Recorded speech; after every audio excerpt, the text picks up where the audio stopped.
Good to go?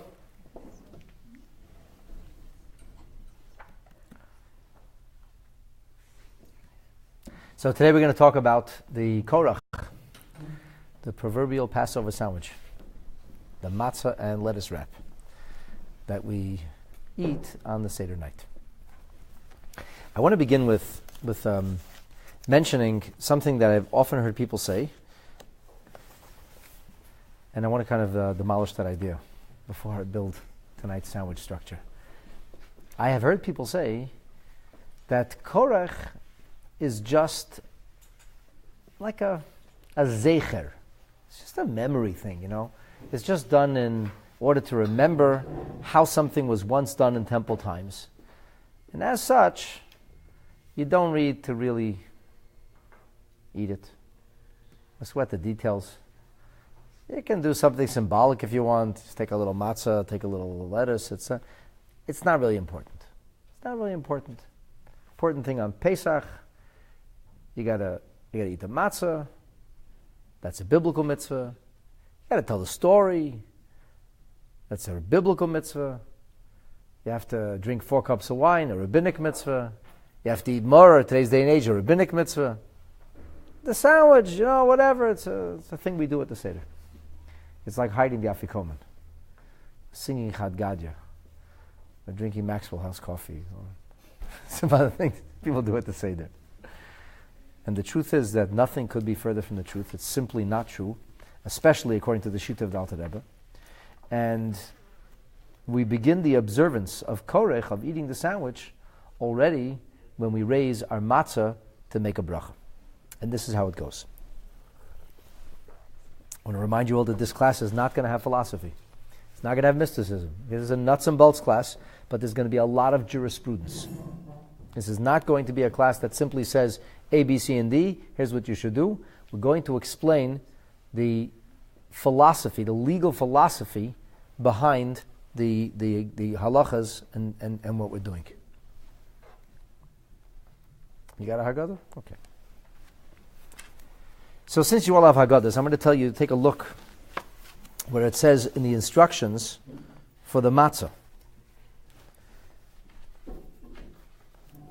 It says we let the third matzah drop from our hand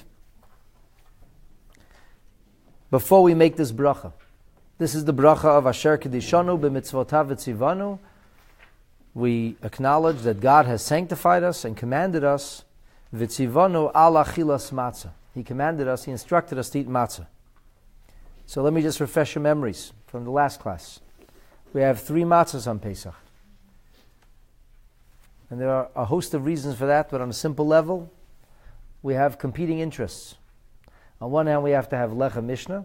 We're supposed to have 2 whole breads or wafers, matzahs, in order to fulfill the mitzvah of making a bracha on a double portion. And we're also supposed to be making a bracha on a broken matzah. We're supposed to have a broken matzah, which serves as our talking point reference. This is our demonstration. We keep pointing at the matzah. It's called lechem oni. Poor man's bread is broken bread. And it's lechem sha'oinu alav. It's the bread that we speak and raise our voice over. And we use in a demonstrable way. Say, this is the matzah. Here it is. You see, this is the matzah our ancestors ate when they left Mitzrayim. So we have to have broken matzah. We have to have whole matzah. And because there's a question as to whether or not the broken piece of matzah actually can serve as a matzah unto itself for the purposes of lechem mishnah, we had 3 matzahs. So in last week's class, we learned that you make a bracha on all 3 matzahs. You hold all 3 matzahs together. It's the only time we have to hold 3 pieces or 3 objects making a bracha. Usually on the Shabbos we hold 2 challahs, never hold 3. On the night of Pesach, at the Seder, we hold 3 matzahs together. A whole matzah on top, a whole matzah on the bottom, and a jagged or broken matzah in between. And the first bracha we make is Hamotzi lechem min haaretz. Why are we reciting a bracha of Hamotzi lechem min haaretz? Because we're going to eat Hamotzi lechem. We're going to eat lechem now. We're going to eat bread. Just because the bread didn't rise doesn't mean it's not bread. It's flour, it's water, it's baked. It was just baked before it had a chance to rise. So it's called matzah. There's lechem, which is chametz, and lechem, which is called matzah. in English, bread means that which has already been baked. But in Hebrew, lechem means that which is flour and water and baked. It can be baked immediately, it can be baked after the process of leavening. And then, after we make that bracha of hamotzi lechem in haaretz on 2 whole matzahs, because the idea of lechem mishnah is have a double portion, so when the manna would fall, they would always gather a particular measurement. Whether you were a portly or obese individual, if anybody was obese in the midbar, I don't know that, or whether you were in perfect shape, I have a feeling everybody was in shape because there was nothing to eat but manna, and the manna had no toxins, and you couldn't eat any more or any less. Whether you were a very large person or a very small person, everybody got the same amount of manna. It was rationed, same amount. How much was it? The amount called an omer. And then only once a week, for 40 years, instead of 1 omer, the people would take 2 measures. So we commemorate 2 measures by taking 2 individual breads. If we wouldn't take 2 individual breads, what would we do? Just like take a piece of bread and cut it in half and make it lechem mishnah? That's not 2 portions. You could break a cookie in half too and have lechem mishnah. It's not lechem mishnah. You take something which is intrinsically whole, then you have a double portion if you take another one. If you take something which is whole and you break it in half, it doesn't mean you have a double portion. It means you have 1 portion broken in half. So what makes a portion a portion? Do you have to bake tiny little breads? So the answer is, if something was baked as an individual bread, then that's considered to be a piece of bread. Whether something is a bagel, or something is a roll, or something is a baguette, or something is a loaf, or something is a French loaf, it's baked, and whether it's baked small or large, baked independently means it's like its own portion. So you take 2 bagels, 2 rolls, 2 baguettes, 2 French breads, doesn't make a difference. You fill the mishnah of lechem mishnah. I need 2 matzahs. So I have a whole matzah on top, I have a whole matzah on the bottom, and I make a bracha of hamotzi lechem in haaretz. And then look in your instructions, it says, what do you do? Yaniach hamatzah ashlishis. The Alter Rebbe writes, let go of the 3rd matzah. Allow it lihishamet miyadei. You don't put the matzah aside. You just let go of it. You kind of let it slip out of your hands. V'yivarech al haprusa im hoel yoina. Now you make a bracha on the jagged piece and on the top matzah. Terem sheyivarchem bracha zu. Before you're going to be making this bracha, you're now holding only 2 matzahs, but really one is a whole matzah and one is only a broken piece of matzah. What should you have in mind when you make this bracha?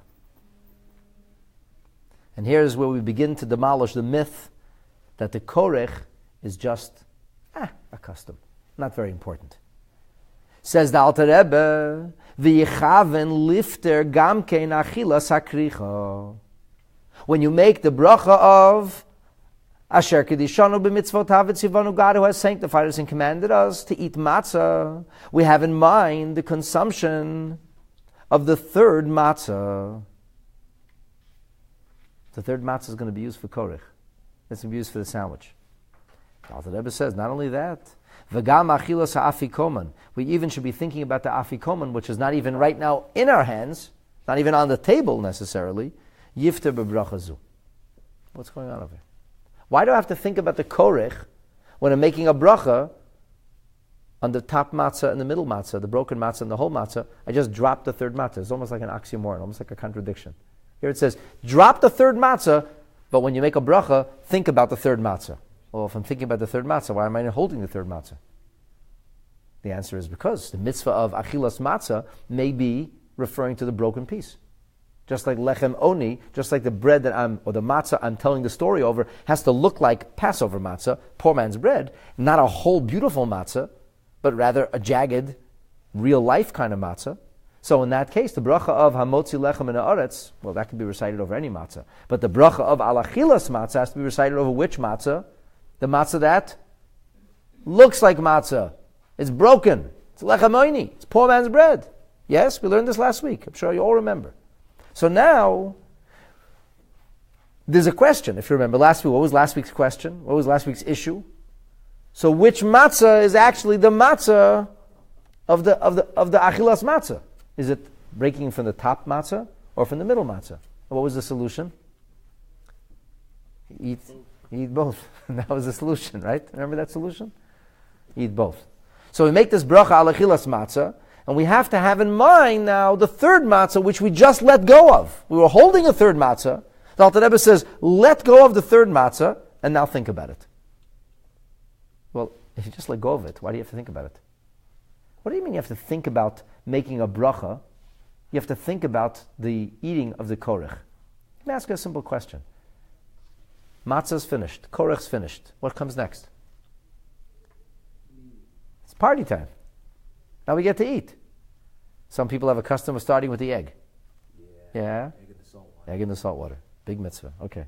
Not really, but it's a custom. What bracha do you make on the egg? Really? You make a shahakol on the egg? You make hadama on the egg? This is getting interesting. You have a farm that grows eggs from the ground? You don't make a bracha. Right, because you had moitzi. Because you had a moitzi. Do you have to have in mind that I'm going to be eating an egg when you make a bracha on the matzah? No. Why not? Because it's for the whole suda. Because it's for the whole meal. Do you have to have in mind the fish you're going to eat? No. Do you have to have in mind the chicken soup you're going to eat? Do you have to have in mind the chicken you're going to eat? Your potato kugel? Of course not. You made a bracha, hamotzi lechem min aretz. When you make a bracha, hamotzi lechem min aretz, which is the bread, the blessing we make over bread, it includes everything that's going to be eaten in the meal. Why am I thinking about the sandwich? It's halacha. It says, I make a bracha, hamotzi lechem min aretz. I have to think about anything. I make a bracha al achilas matzah, I have to be thinking about the sandwich now. This is not even the bracha that's being recited over the bread. Meaning the berachas hanen, the blessing that we recite, thanking God for the privilege of being able to enjoy the sustenance that grew from the ground. This is the bracha we recite over the performance of a mitzvah, namely the mitzvah of eating matzah. Why do I have to be thinking about the Korech? Why does it need a bracha? And incidentally, we're told that we're not really supposed to make any interruptions from eating the matzah. You go straight into eating the maror, and then you go straight into eating the Korech, and you shouldn't have any idle conversations in between. You want to do this right? Stay focused. Now we have a job to do. So, Nagada is finished. You finished reciting Magid. You drank your second cup of wine. Talk about all the instructions. Say what you do for matzah. Say what you do for maror. Say what you do for Korech. And that's it. Nobody talk now. Let's do our mitzvahs now. We get our mitzvahs done, we can talk later. I'm busy now. I'm doing mitzvahs. So clearly, the Koraich is not just a custom. Because if it was just a custom, why do I have to be thinking of it when I make a bracha? Especially because I just let go of that matzah. I'm not even holding it anymore. I was holding it. Now I'm not holding it, but I should be thinking about it. Am I making sense? So what's really going on here? So, the Alter Rebbe says in Shulchan Aruch like this. You should know that the mitzvah of eating maror is the bitter herbs, in today's day and age, is not one that is biblically mandated. But it says in the Torah. How could it not be biblically mandated? So the answer is, in the Torah it does speak about eating maror, but it speaks about eating bitter herbs in the context of eating paschal offering and matzah. As it is written, Al matzot u'merorim yo'ochluhu. You should eat the maror and the matzah together with the korban Pesach. Or more accurately, eat the korban Pesach together with matzah and marror. That's what it says in the book of Numbers, chapter 9. It's actually speaking over there about the Pesach Sheni, but this is the same halacha. That's the halacha. How do you eat a korban Pesach? This is not a trick question. How do you eat a korban Pesach? The answer is roasted and with matzah and with maror. That's how you should eat a korban Pesach. That's how you should eat it. So why do we eat maror then today? We don't have korban Pesach. We don't have the paschal offering. We eat maror today midivrei seifrim. It's a rabbinic mitzvah. Why did the rabbis enact this mitzvah? Because the rabbis wanted us to remember the way things used to be in the time of the Beis HaMikdash. Zeichel HaMikdash. Give me another example of a mitzvah that we do for 7 days, only as a Zeicher LeMikdash, only to remember how things used to be in the Beis HaMikdash. Can anybody think? No, well, we did it all year, but it was not Oh, not for 7 days. a mitzvah we do for 7 days. Actually, let me rephrase that. A mitzvah we do for 8 days, for 6 days, as a zecher lemigdash. Sukkot? The mitzvah of Sukkot, taking the 4 kinds: the palm frond, the citron, the myrtle, and the willow leaves, the arba minim, the lulav and esrog. In the Torah it says, "Ulakachtem lochem bayom harishon." You should take these 4 kinds on the first day. Does it say you should do it for 7 days? No. What should you do for 7 days? You should sit or dwell in the sukkah for 7 days. Basukot teishvu shivat yamim. The Torah doesn't say you should take the 4 kinds for 7 days. The Torah says take it on the first day. Lokachta b'chem b'yom harishon. Why do we take it for 7 days? With the exception of Shabbat, and that's another story. The answer is, in the Beit HaMikdash, they did take the lulav and esrog all 7 days. That's a special halacha with regard to the Beit HaMikdash. That in the Beit HaMikdash, the mitzvah is fulfilled for 7 days successively. Okay, we're not in the Beit HaMikdash. Not only are we not in the Beit HaMikdash, we don't even have a Beit HaMikdash. Now there is a school of thought that if you're living in Jerusalem, you should daven at the Kotel. Because when you're in front of the Kotel Plaza, you're close enough to the Beis HaMikdash, and there is a school of thought that you might actually be obligated to take a lulav and esrog just like you were in the Beis HaMikdash. There is such a school of thought. It's a minority school of thought. If you happen to be in Israel, in Jerusalem, on Sukkot, best place to daven. Okay. But we're not there. We weren't there. We were here in Toronto, and all of you took a lulav and esrog for 6 days. Why'd you do it for 6 days? We didn't do one day because Shabbos. Why did we do it for 6 days? We did it because Rabbi Yochanan ben Zakkai, the great leader of the Jewish people at the time of the destruction of the temple, said that we need to do things to remember how they were in the Beit HaMikdash. So the first day, it's a biblical mitzvah. And then the subsequent days, it's a rabbinic mitzvah. And what bracha do we make? Asher kidishanu b'mitzvotav v'tzivanu. God who has sanctified us and commanded us, al natilat, but He never commanded us to do it. He never commanded us to take the lulav and the etrog on the 2nd, 3rd, or 4th day of Sukkot, right here in the city of Toronto. So how do we do it? Because Hashem commanded us elsewhere that we should listen to what our Sanhedrin, to what our rabbis, our sages tell us. Just like Hashem didn't command us to light a menorah, to kindle a menorah for 8 days in a row. And yet we make a bracha, Asher Kedishanu, b'mitzvotav v'tzivanu, lahadlik ner Chanukah. How could that be in the Torah? All 613 mitzvahs were given in the time of Moshe Rabbeinu. This is near the end of the Second Temple. Second Temple stands for 220 years. This is in the last century and a half. Moshe Rabbeinu? Moshe Rabbeinu has gone well over 13 centuries. How can it be a mitzvah? A few hundred years earlier, we had a miracle called Purim. Recently read the Megillah. What bracha do we make? Asher kedishanu b'mitzvotav v'tzivanu al mikra Megillah. How could the reading of the Megillah be biblical? How could Moshe Rabbeinu give us a mitzvah? It happened over a millennia, almost a millennia later. Does that make any sense? Over a millennia after his passing. The answer is he told the Chachamim. So, in other words, because it is a mitzvah to listen to what the sages say, and incidentally, it's a positive mitzvah, to follow, to obey their instructions, and it's a negative mitzvah to disobey their instructions. Don't veer away from the words they tell you. So because it's a positive and a negative, this is what we call a rabbinic mitzvah. This is very important for you to understand for the cadence of today's class. There are biblical mitzvahs and there are rabbinic mitzvahs. And if you will tell me that according to what I just said, every rabbinic mitzvah is ultimately a biblical mitzvah, I will have to acknowledge that that's true. However, there's no biblical mitzvah to take the lulav on the 3rd day of Sukkot. There's a biblical mitzvah to listen to the sages. So in theory, the mitzvah of taking the lulav on the additional days of Sukkot, or lighting a menorah during the days of Hanukkah, or listening to the Megillah on Purim, are all the same mitzvah. But we don't have the same bracha. We don't say Asher Kedishanu b'mitzvotav v'tzivanu lishmoa el Sanhedrin. We say the specifics.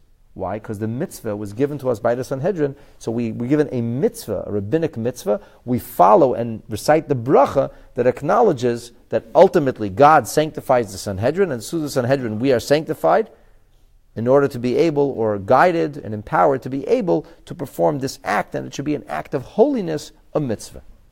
An act through which we are not only obeying Hashem's word, but forging and nurturing a more profound relationship with God by virtue of the envelope of the mitzvah.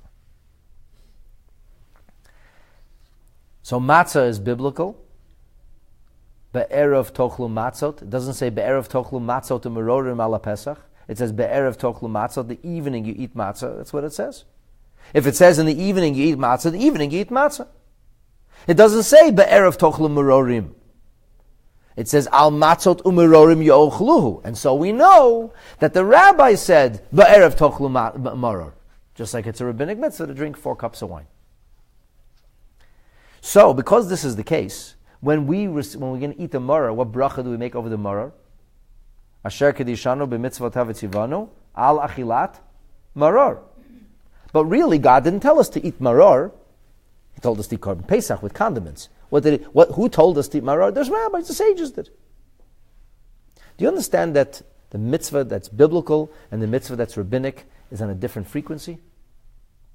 Can you understand this? Can you understand that it's not exactly the same? There's a different element. It resonates differently. Every mitzvah has a certain frequency. Every mitzvah has a certain zone. Every mitzvah has a certain energy. These are different kinds. It's like AM and your FM dial. It's on a different frequency. Doesn't mean you can't get the broadcast. It's a different frequency. It's a different way of being able to hear the message, different way of being able to connect. So we eat this maror because that's what the sages ordained, so that's what we do. Okay? No problem. So can I eat the matzah and the maror together? I got to eat maror and I got to eat matzah. So can I just eat them together? Just get it out of the way. I have to eat matzah, then I have to eat maror, then I have a maisa with Hillel sandwich. Couldn't we make this easier? Take 3, conflate them into 1. 1 ounce of matzah, 1 ounce of maror, eaten together, done. Done. Why do I have to do 1, and then after doing 1, go to the next one? It's a valid question. It's a valid question. Don't tell me what you do at your Seder, but what do you think you're supposed to do? You think egg salad on the matzah is okay on the night of Pesach? A little maybe shawarma? No? Maybe some baba ganoush, peanut butter, margarine, something, is that okay? Chocolate spread? Chocolate spread? We'll make the mitzvah sweeter. Shouldn't we make mitzvah sweet? Got a new mitzvah. Take the shmura matzah, put it into maple sauce, and it'll be called a Canadian Pesach. That's it. We'll start a new tradition. You're not allowed to do that. Do you know that there's 1 night a year, just 2 nights a year outside of Israel, that we don't dip the bread into salt? And those 2 nights are the 2 nights of Pesach. Why not? That's also a Zeicha L'Mikdash, incidentally. It brings to mind the offerings, the korbanot, that always had to be brought with salt. Why don't we dip the matzah into the salt? Because we don't want to detract from the taste of the matzah. Now we're doing matzah. When you're doing matzah, you're doing matzah and nothing else. If somebody is trying to talk to you and you're busy checking out the feed on Facebook and your latest thing and they say, hello, yeah. It's frustrating, isn't it? It is. That's like the face it. We all do it and it's frustrating. And somebody's talking now serious. Now take your phone away, put the phone on, I'm talking to you. Because you're doing this, do it. You're doing something else, do something else. You want to eat maple syrup? Have pancakes. So they have kosher for Passover pancakes. That's fine. That's not what we're doing now. Now we're not eating pancakes, now we're doing a mitzvah. What's the mitzvah called? It's called matzah. And because the mitzvah is called matzah, what should I focus on? Exclusively matzah. Nothing else. So what happens if I'm going to eat maror together with the matzah? I mean, after all, they're both mitzvahs. Says the Alter Rebbe, one is a biblical mitzvah, and one is a rabbinic mitzvah. The biblical mitzvah and the rabbinic mitzvah, they don't come together. They don't work. One cancels the other. They get in each other's way. You can't be on your AM and your FM dial at the same time. Sometimes when you're on the same dial, you can actually hear two radio stations. Remember once upon a time when people had radios with dials? You know, like when you're in between the dial, you can hear music and the news at the same time? I knew a guy who liked to do that. He liked to have his news jazzed up. It's an interesting thing, no? You still get the news. It's not as harsh. The music in the background. How about listening to AM and FM at the same time? It's not possible. You can only be on one dial at a time, one frequency. You can't be on two frequencies. If you're on another frequency, it actually just detracts. And many people will tell you they can't listen to two radio stations at the same time because instead of getting more to listen to, they have nothing to listen to. It's confusing. You know, there's like yellow light and white light. They say scientifically that yellow light and white light actually cancel each other out. The room is darker at the end, not brighter. So when you have different kinds of light, a lot of the light is in the middle spectrum, but you have an extreme pole of the spectrum of light. If you use both of these different kinds of light, the room will not only not be brighter, the room will actually will appear darker to the human eye because the human eye cannot process the two spectrums of light at the same time. So if I have a lonely flute playing a beautiful song, your favorite song, whatever it might be, don't tell me, it doesn't matter. Your favorite song, very gifted flutist playing this song, but it's a little lonely, it's just a little flute. And then the little flutist is joined by a violinist or a cellist. So how does the song sound now? It sounds that much nicer, right? Because now there's accompaniment. So you had one and you have another. The other sound doesn't cancel, one sound doesn't cancel. It's called a symphony. It enhances, one enhances the other. And sometimes you could even have the sound of a particular instrument which in and of itself grates on your nerves. It doesn't even sound good. But when it's played in concert with others, it actually sounds nice. It adds something. Remember we talked about the ketoret, the incense that was brought into Beis HaMikdash that had to be blended very, very finely, so much so that you couldn't identify a single smell, a single aroma. All the aromas came together to form a total synergy. And we talked about the 11th ingredient called galbanum, which is actually on itself is a foul-smelling thing. In and of itself, it is not aromatic at all. However, by its nature, because it's so foul, it also sharpens. So it makes all of the other aromas more distinct. And actually, it's not like the ketoret smelled bad and good. It was so amazing. But the aroma of the ketoret was enhanced with the chelbana. Not because the chelbana remained on its own, because the chelbana was blended together. Because it became a single voice. So sometimes you can have, when there's a symphony, when things are along, they're playing the same song, or there's instruments that mix, you put them together, you have an enhanced situation. Now, I want you to think about a situation where you have two instruments playing very different kinds of music at the same time. How does it sound? Terrible. It's annoying. It can drive you crazy. Why? Why? Because these instruments, they don't jive. They don't mix. One is nice on its own. The other is nice on its own. The two together do not enhance each other. In fact, they bring out the worst from each other. Not only it doesn't make things better, it makes things worse. So when we have a biblical mitzvah, we have to be in biblical mitzvah mode. When we have a rabbinic mitzvah, we have to be in rabbinic mitzvah mode. It's not one and the same. When God tells you do A, B, and C, or when the sages tell you God told us that we should tell you, and because we're telling you, you should listen to us. It's not the same as when God tells you. It's a different kind of mitzvah. There's a certain beauty to the rabbinic mitzvah. In the words of our sages, Chavivin olai divrei sofrim. God says, I cherish exceedingly the words of the sages. I cherish them. Because God cherishes His people. God cherishes His children. And when His children are able to marshal and mobilize every ounce of their heart, mind, and soul to be able to intuit what Hashem wants Based on Hashem's principles, Hashem is nachas. Hashem says, wow, look at my children. They're mature. They really love me. They're doing what I want from me. So it brings Hashem tremendous nachas. We're able to generate pleasure on high. But this delight that we generate to God on high from a rabbinic mitzvah is distinct. It's different than a rabbinic mitzvah. Biblical, they're just very different. This is important for you to understand. I know that it's not easy for us to relate to this because we don't tend to think of mitzvahs as energy, just something you do. What's the difference? Do this, do that. Imagine a person who's deaf, doesn't understand. See, he brings two people, says, listen to the music. I brought you more musicians. And they're playing two different songs. And the deaf person, Nebuch, is looking and he says, looks very nice. To me, it looks nice. I don't see what's wrong. I say, yeah, but Nebuch, unfortunately, you can't hear. So to you, it looks nice to have these two musicians standing side by side and dancing together with their music and playing the thing. But trust me, thank God I can hear, and it's horrible. It's awful. One of them's got to go right now. We can have them play in succession. They can't be together.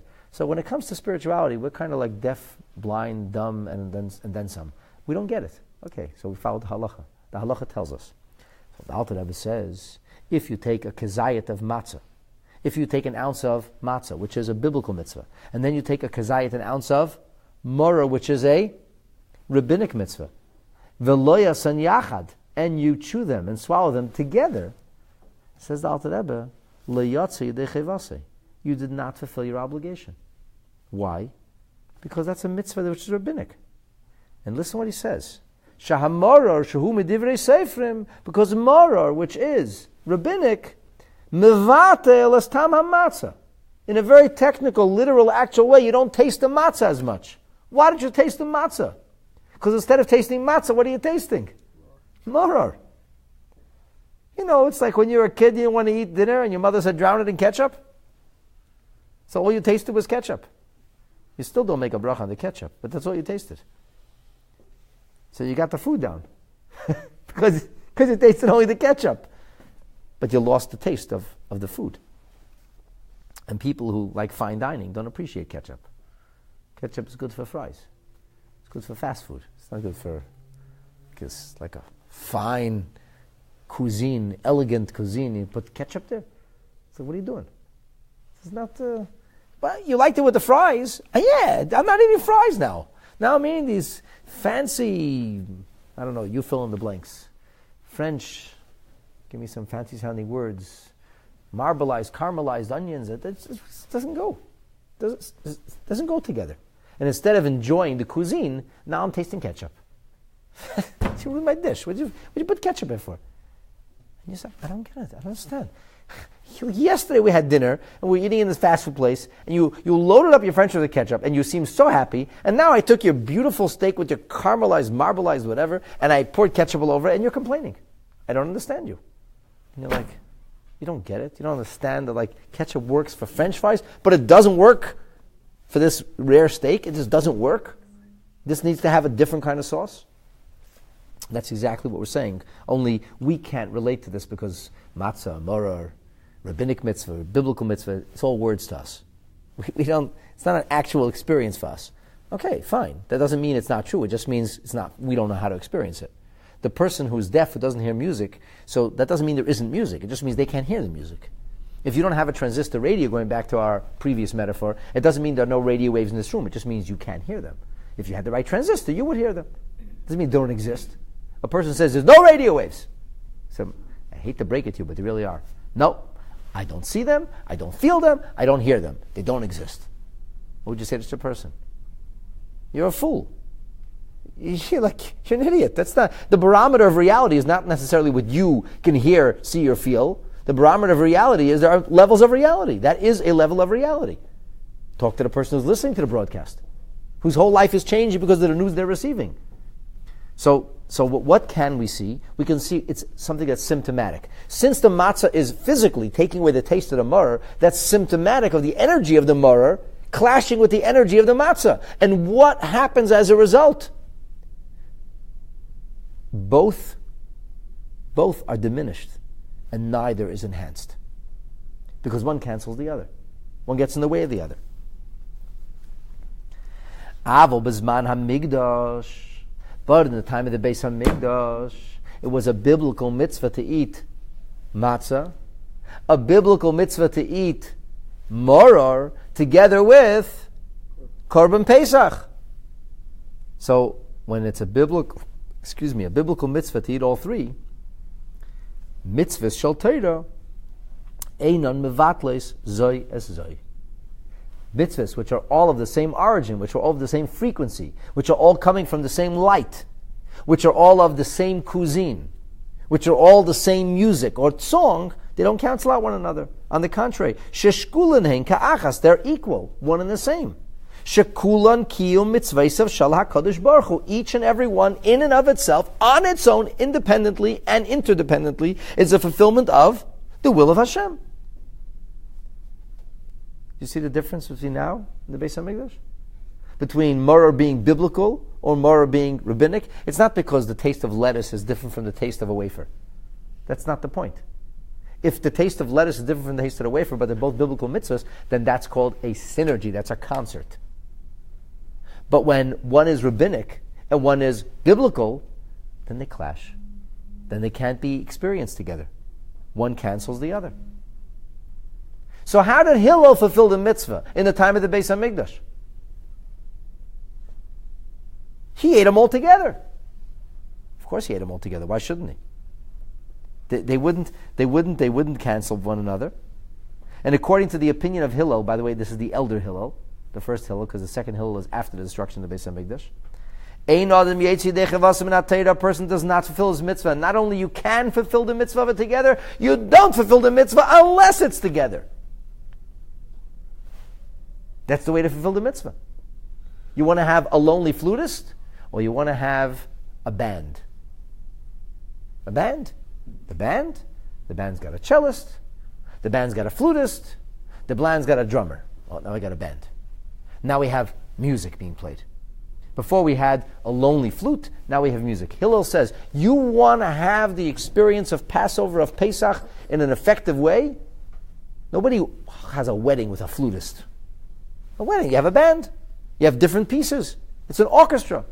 You want to fulfill the mitzvah of Pesach, Matzah and Marror? It's an orchestra. An orchestra, you play together. Yeah, that was great when it was an orchestra. But in today's day and age, it's not an orchestra. Why not? Why? Because the main instrument that pulled all the other instruments together is missing. So if you have a flutist and a drummer, it's just weird. It doesn't work. If you have a guitarist and then a flutist and a drummer, that could work. Then you have a band. When the guitarist, the lead guitar player is gone, now I have a drummer and a flutist.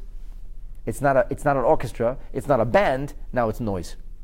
I would say, you know what, Mr. Drummer, with all due respect, I'll do the bunga bunga bunga later. Could you just let the flutist play the music so I can actually hear the music? You're not adding anything. You're just making noise. That's exactly what happened after the Beis HaMikdash was destroyed. So they said, Mr. Drummer, Mr. Maror, you're just hacking in Chinik, Mr. Maror. Like, Maror, please, get off the stage. When there was a lead guitarist, when we had a Korban Pesach, Maror meant something. Now, Maror is out. But then they said, if Maror is out, nobody will even remember that there was a guy named Ringo Starr. Won't even remember him. I said, I won't remember him. He was the drummer, right? For the Beatles or something? He got knighted today, right? Oh, I said, okay. So here's what we're going to do. He said, John Lennon is gone, Nebuch. What did he play the guitar, right? Mm-hmm. No. John Lennon is gone. What did Paul McCartney do? Sing. So Paul McCartney is going to sing, because still singing is nice. Even a cappella singing is nice. And you know what, Ringo? When Paul's finished singing, you come on the stage and you give us some bam, bam, bam, bam, bam. Okay, give us some beat. Give us a beat and it'll be a nice beat. Okay, fine. All right, so this is how the evening went. People said, Vey is mir, this is a wedding. We remember the days when the Beatles used to play. We remember the days when John Lennon was there in full glory. And now what do we have? We have Nebuch, Paul McCartney, a singer all by himself a cappella. He said, Eich nosher eshir Hashem. How do you want us to sing the song of God? He said. The star is missing. You're right. The Beis HaMikdash is not there. However, life must go on. So what happened? So Paul sang a cappella, zelozeh, as they say in French, nish das. Whatever, it is what it is. It's still something, he still has a nice voice. Okay. But poor Ringo was in the back. Nobody had any use for him anymore, because now the orchestra fell apart. So when Paul finished, they said, okay, Ringo, now make a little noise. Now we still remember you. We remember that Hamol is given a band. Understand? Once upon a time, once upon a time we had an orchestra, and now we have just a lonely drummer making noise, giving us a little bit grating on our nerves. And, Maror grates. And then we have matzah playing by itself. Matzah still matzah. You follow what I'm saying? I'm using a lot of metaphors, but talk about something which is a little esoteric. Because it's like to us, like talk to a guy about John Lennon, knows what you're talking about. Talking about Ringo Starr, knows what you're talking about. Talk about Matzah and Marror, what are you talking about? That's mitzvahs. One mitzvah cancels. How can a mitzvah cancel the other?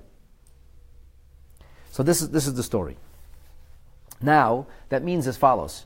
If Hillel were alive today, how would Hillel eat the Maror? If Hillel were alive today, or better, let me phrase that question better. If Hillel were alive today, how would he eat the matzah? Remember, Hillel, when he ate matzah, Hillel was not interested in a cappella singing. He only wanted an orchestra. How did he eat the matzah at the time of the Beis HaMikdash? Together. If Hillel were alive today, how would he eat the matzah? Just matzah. Just matzah. Why? Because that's a biblical mitzvah. Yeah, but we have a rabbinic mitzvah called Maror today. I know.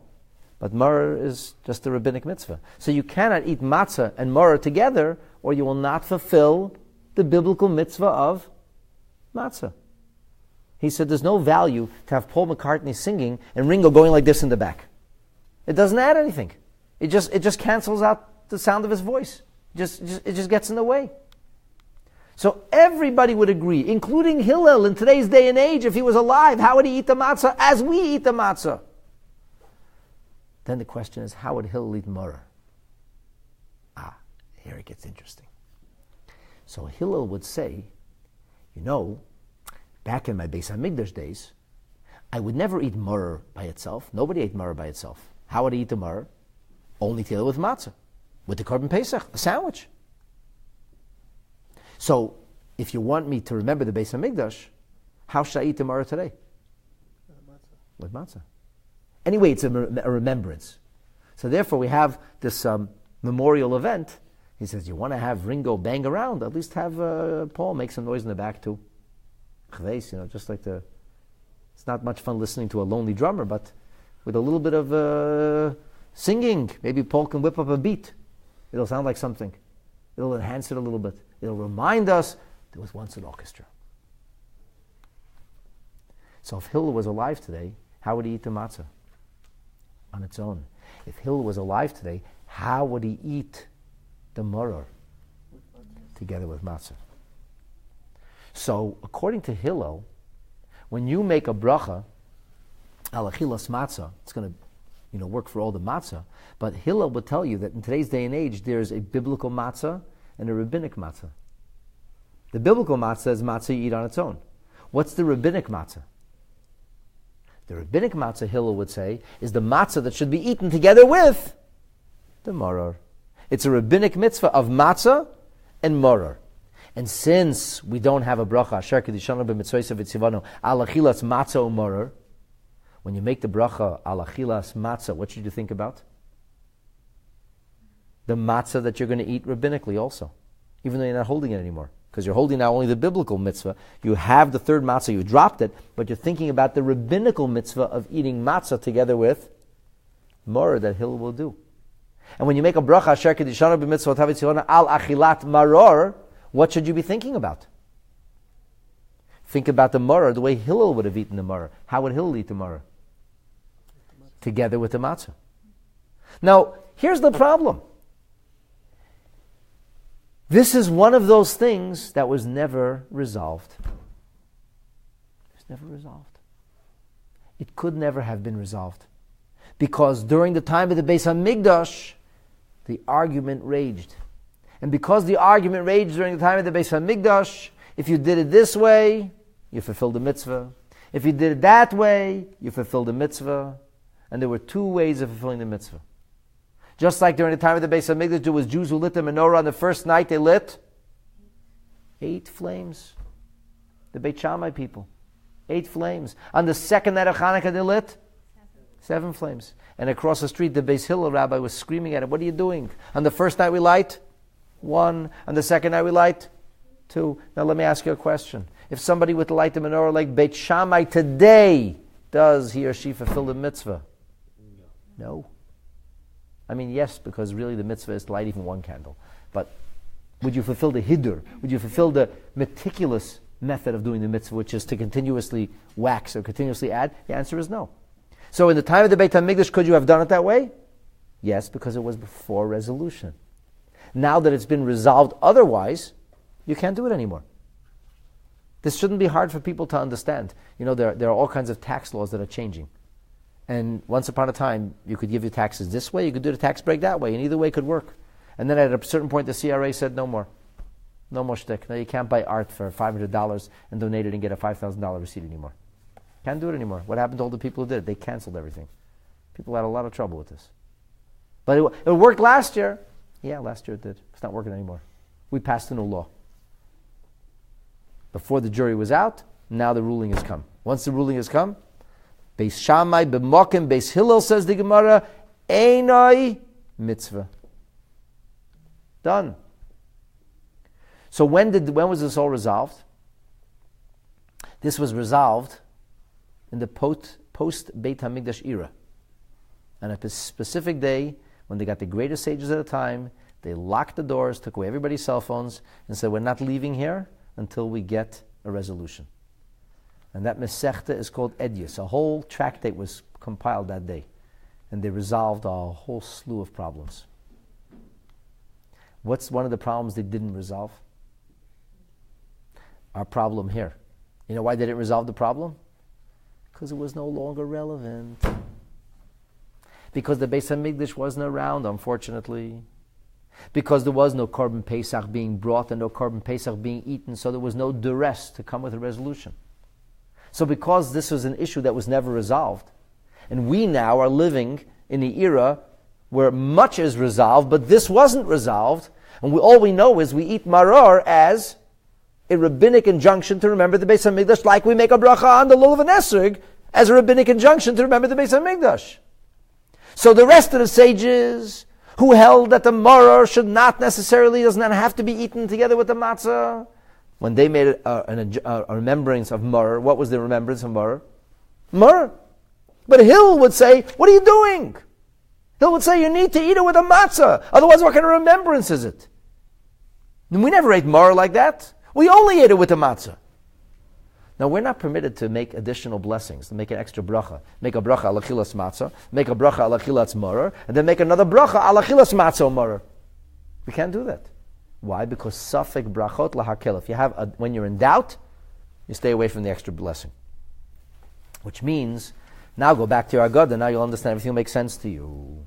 You make a bracha ala chilas matzah, and what are you thinking about? You're thinking about the biblical mitzvah of eating matzah. What else are you thinking about? The rabbinic mitzvah of eating matzah and marror. And then you make a bracha ala chilat maror. And what are you thinking about? The rabbinic mitzvah of eating maror. And the rabbinic mitzvah of eating matzah and marror. Because if Hill was here, Hill would say to you, that's not how you do it. If you want to do it right, the only way you can fulfill the mitzvah of making a zecher l'migdash is by eating it together with the maror. So what do? We take these two blessings that are recited at two different times, having in mind both of these ideas. We have a bracha that covers a rabbinic and a biblical mitzvah then. And we think about the Korech. When we come to the Korech, do we recite a bracha? No. So what do we do instead? We make a statement. We said, Kain asa Hillel bizman shebeit hamikdash haya kayam. This is what Hillel used to do in the time when the Beis HaMikdash used to stand. Haya Korech, Pesach, Matzah or Marror. He would put Matzah, Pesach, Korban Pesach, Paschal offering, Matzah and Marror. V'ochel b'yachad, and he would eat it together. How? Why? Like it says in the verse, Matzah and Marror yochlu. So because that's how he would eat it in the time of the Beit HaMikdash, if we want to make a memory for the Beis HaMikdash, how should we perform this? in the closest way we can to the Beis HaMikdash. No, we can't have Korban Pesach. You can't have artificial, counterfeit Korban Pesach. That's prohibited. So what's the best thing we could do? The second best we could do is eat Matzah and Marror together. You understand, my friends? This is totally not in the realm of a cute little thing. This is what we do in order to fulfill the mitzvah according to Hillel. And like so many things in Judaism that we don't have full resolution, if we're not sure the right way to do it, what do we end up doing? We do both ways. We cover all the bases. There is a question about how the sound of the shofar should sound. We know there's supposed to be a solid sound and a broken sound. And there's a question as to what the broken sound is supposed to sound like. One school of thought is that it sounds like a shvarim. A shvarim is do, do, do, do, do, do, do. And there's another school of thought. So that's not what crying sounds like. Crying is not, that's not the crying we're trying to simulate. Crying is, come to my house 3 o'clock in the morning, you'll see. My daughter does both. Shvarim and Trua. This is one of the real crying is, that's the real crying. So what should we do? How should our shofar, which is supposed to sound like a broken sound like crying, how should the shofar sound? Do, do, do, do, do, do, do, do. So what should we do? What do we do? Blow the shofar 3 times. Once is do do do do do do do do do do do do do do do. One kind of shvarim trua, and then we do do do do do do do do, and then we do do do do do do do do do, and both of them are framed, sandwiched, if you will, by tkiyas. One famous example of things we do in different ways in order to fulfill the mitzvah according to all of the schools of thought, because we never had resolution. So when you get resolution, we know exactly what we're supposed to do. We do exactly as we're told. When we don't have resolution, the right thing to do, the halachic thing to do, is to try to cover all of our bases.